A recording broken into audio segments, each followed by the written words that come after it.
In this video of Death of a Game, we're going to talk about VHS, otherwise known as Video Horror Society, made by Hellbent Games. This is inspired by Nerdslayer Studios and their series Death of a Game. And with that out the way, let's get into why VHS shut down, or well, died. So yeah, let's get into the video. Hellbent Games is a Canadian video game developer based in British Columbia. The company was founded by Christopher Mayer, which is a founder of Rockstar Vancouver, which I did not know. Interesting. Some of the games that they developed have been Supreme Commander for the Xbox 360, Lego Battles Ninjago, Gnomed, Mars Rover Landing, Lego Friends, Lego Ninjago Ninjroids, Wick, which is interesting Wick, Video Horror Society, and to be announced Tides. Another one would be Brutal Orchestra. That's another one they made. Video Horror Society was a free-to-play title developed by Hellbent Studios for the PC, themed around the horror movies and glory styles and trends of the 80s, bundled with an asymmetric 4v1 action filler gameplay. Development is no longer, happening because it's been discontinued by Hellbent Games, which happened on June 9th of 2023. The game's Twitter account announced that the game would be permanently shut down on September 8, 2023. The reason cited for this decision was that the game did not generate enough income to cover its expenses, which I could see, because if you want to try and relate it to a game like Dead by Daylight has had multiple in-game promotional ties with movie horror icons like Freddy, you got Chucky, Aliens, so they always had these incomes because, people of those, or fans of those horror genres or movies would obviously buy the skins. I bought the Chucky skin, or Chucky character, so yeah. So I could see how VHS wouldn't have a stable income, especially if they didn't have in-game tie-ins to horror movies. What was interesting is that they had some streamers and big-time YouTubers play some builds of the game. So it's not like this had no public attention. It's the opposite. It had plenty of public attention. It was just they couldn't, make a profit, as they say anyway. There was a closed beta around November 24th of 2021, which ran all the way to the May 28th of 2022. So Video Horror Society entered early access on July 18th, 2022. This early access lasted until September 8th of 2023, when the game was obviously discontinued. VHS was available on PC via Steam and Epic Games Store for free. They did not have any planned releases for consoles, which is, not going to happen anyways because it got, discontinued. But yeah, there was no plans for consoles. It was just PC at the moment. So for the synopsis of VHH, is basically you choose between good and evil and fight for your life in this thrilling 4v1 asymmetric action tribute to the 80s horror era, where small town teens face off against terrifying monsters brought to life from aisles of their local video store.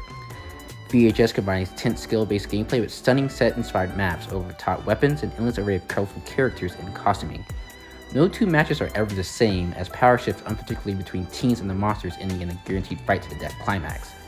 In between sessions, unlock an era-expanding VHS movie shelf filled with new monsters, teens, maps, along with extended director's cut challenges and limited edition free cosmetics to become the ultimate player, collector, and fan.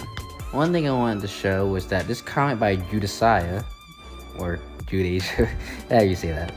This pretty much sums up the game's lifespan, pretty much. Video Horror Society, or better known as VHS, was a very intriguing twist on the astronomical genre that provided a mix of Evolve and Dead by Daylight. However, the comparison of the two end with the natural basis of the game. The gameplay itself was very interactive, with each side being able to consistently work towards defeating the other opponent. Teens having weapons and being able to hunt down the monsters is a twist in what we used to create a tug of war, or a super tug of war. Style pushed for power between teens and monsters, creating gameplay dynamic that kept you engaged. However, this game was doomed to fail. Hellbent was unfazed by the obvious unpleasantness the game provided to monsters players, and because monsters were borderline unenjoyable for the most of the player base, it created a cycle of teens waiting upward of 30 plus minutes to find the game, and with no one playing the other role, those players who kept waiting eventually left to never return, and which in turn created the decline of already small player base due to lack of advertising of the game. And by the time they had begun to implement monsters-friendly changes, it was already too late. The damage was done.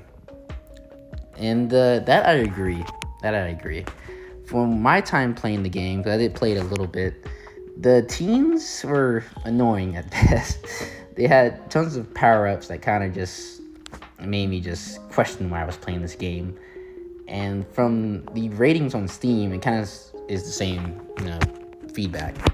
Being a monster was pretty enjoyable, as the teens had all types of stuff that just makes it unplayable for the monster. What could they have done better? I mean, there were so many things that they could have done better, like marketing, make the beta less. I just think they needed more people, which they didn't have the money for, in my opinion. Like these type of games, you need to have a really big dev team just to tackle this down, because once I knew the game was in trouble is when they took 3 months to bring the game back. And when they brought it back, there was no new content. And then we had to wait another 3 or 4 months. Yeah, that's when I knew like the game was in trouble. I'm like, this is bad. This is bad. But all right, guys, let's get to the bottom of why this game died. First, we have the unpleasant gameplay loop of being a monster. Because it was unenjoyable to play as, this will lead to a waiting queue of 30 plus minutes for teens, which isn't good considering most people want to get into the game instantly. Being abandoned by the devs seamlessly ignoring the player base's complaints and not advertising the game kind of showed the end of the game, to be honest.